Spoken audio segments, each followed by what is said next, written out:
what's going on around in the town. We were just down there, no food, no water. So personally, I went to the main entrance where the revolutionary members were standing there with the rifles. And suddenly, I saw Muhammad Biremi coming in. Muhammad Bhai, he's not here. Huh? I saw Muhammad Biremi coming in, and he was sent by our Quwwatul Islam Jamaat and Hujjatul Islam Jamaat in Zanzibar. Go, if you can possible, bring us the report from Rahaleo. We could hear there are our sisters and brothers there. What is their position? So he managed to push himself inside. I don't know how. May Allah bless him. And he came and he asked us everything. I said, Bana, we need so many things. We need help here. Well, how many days are we going to stay here? He said, this is not my lookout. My lookout is, are you all okay? I said, we are all okay. Alhamdulillah. One of the Isnaishri young boy was killed on Revolution Day on the gas station. He refused to give the gas to the members of the Revolution Council members, and he was shot there and there. That was only in Isnaishri who died. But then what happened, that on Tuesday morning we were allowed to go back at home. How we were allowed? Barefoot. From Rahaleo to our places in town was about 2 miles or 2.5 miles to walk. And we were escorted by these Revolution Council members, raising our hand like this, and were told to shout, to yell on the street while we are walking, Uhuru na Karume, Uhuru na Mapinduzi. On my left, on my right, behind me, in front of me, all of us, we were Asians. All of us. Ismailis, Boras, Goans, Isnaishiris. Now this is one of the parts. Alhamdulillah, we reached our house safely, and I met my family, alhamdulillah, safely. I was given the story, what happened to them. Alhamdulillah, everything was safe. My parents, they were in Shambas also. They went for picnic. They were safe also. This is one of the parts. The second, that we decided few of these nurseries in Zanzibar. One was myself, because Ramadan was there. In the month of Ramadan, I was already entered on Wednesday.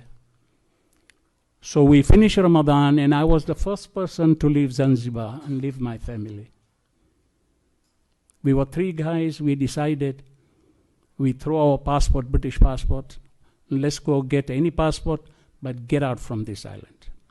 We already seen that there's no future for us. Me, I left my wife, I left my son, who was about 7 months at that time, elder than Riaz, Mazahir, who is in New York. And we came to Dar es Salaam.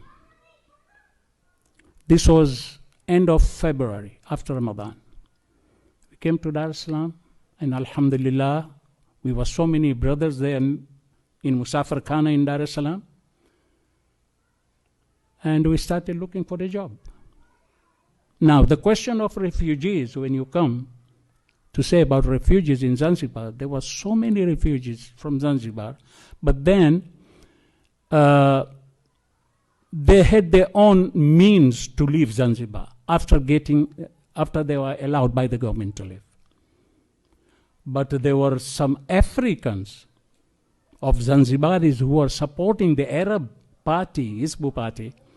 They went to Mombasa and were given the place to stay in Shimoni. Shimoni, somewhere in Mombasa. And alhamdulillah, those refugees, they stayed there about 2 years in Mombasa. And they were brought back to Zanzibar.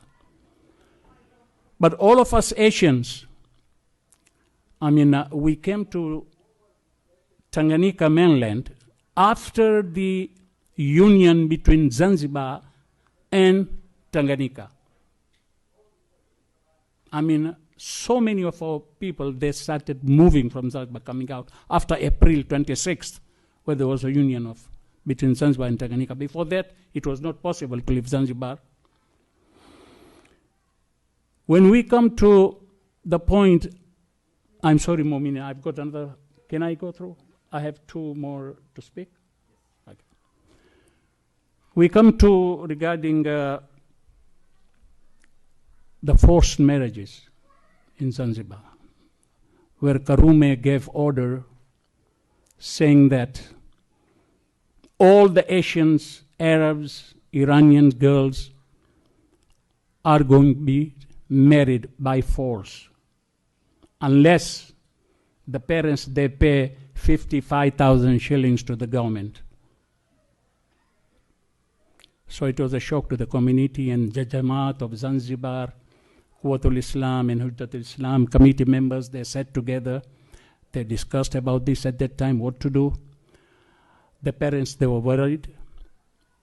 And suddenly, the young girls started escaping in the dhows to Dar es Salaam, in the dinghies, wearing kanzu and kofia tarbush, leaving Zanzibar beaches at night, about 11 p.m. at night, in the dinghies, crossing the sea to Dar es Salaam, reaching Dar es Salaam at Kilimanjaro Hotel beach. I'm experienced that because my sister was there too. There was no any other way to take out the young girls. But alhamdulillah, it went down. After a few years, there was no force when the union government was there. Alhamdulillah. Then we come to about this forced marriages that you must have heard. There is a book which has been published by Sipten Panjwani in London.